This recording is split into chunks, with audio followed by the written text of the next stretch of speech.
В столице Коми идут последние приготовления для приема участников межрегионального конкурса бардовской песни «Струна и кисти. Вечное перо» среди людей с инвалидностью. Юбилейный 10-й конкурс вызвал небывалый интерес. В Коми соберутся более 50 участников из 27 регионов страны.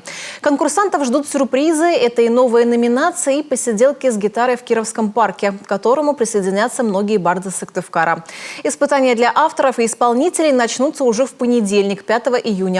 Как отметили участники, сам конкурс – это уже награда для каждого. Ольга Коняева продолжит. На седого барсука сегодня не до сна. В его пушистые бока вдруг врезалась весна. Виталий Микушев – постоянный участник конкурса авторской бардовской песни для людей с ограниченными возможностями. Хотя еще несколько лет назад боялся даже подойти к чужому человеку, не то чтобы выступать со сцены. Вспоминает, как ужасно пел в первый раз, но это только подвигло на новые победы в жизни. Пошел на вокал, а еще в театральную студию. Конкурсы творчества стали не просто досугом, это настоящая терапия. Я никуда не езжу из-за того, что у меня болезнь, связанная с безглютеновым питанием, которое в России нигде не налажено, даже в Москве и Петербурге.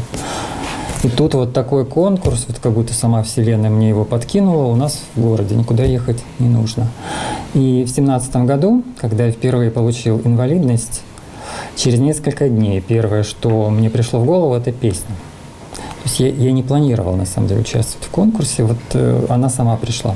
Впервые конкурс «Струна и кисти. Вечное перо» прошел в 2012-м. Конкурсу присвоили имя известного ленинградского барда Александра Лобановского. Он поддержал идею и был первым и постоянным жюри. Конкурс сегодня вышел на всероссийский уровень. Содействует глава Коми, Министерство культуры республики и страны. В большой подготовке и организации конкурса помогает Центр культурных инициатив «Югор», от которого есть и отдельный приз – профессиональная звукозапись. Для нас это очень ценно, это помощь самим.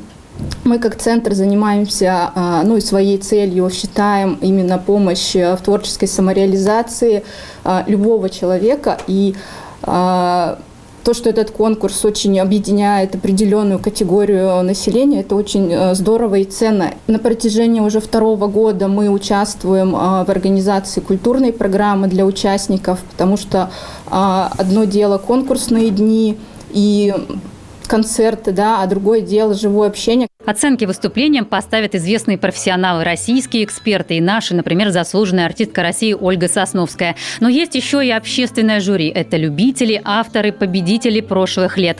Конкурс дает возможность произведениям, созданным в тишине квартиры, выйти в свет, найти друзей, единомышленников и даже свою любовь. Это возможность самореализации для людей с инвалидностью. У нас есть ребята, которые выпустили диски, ребята, которые выпустили книги со своими стихами, сборниками.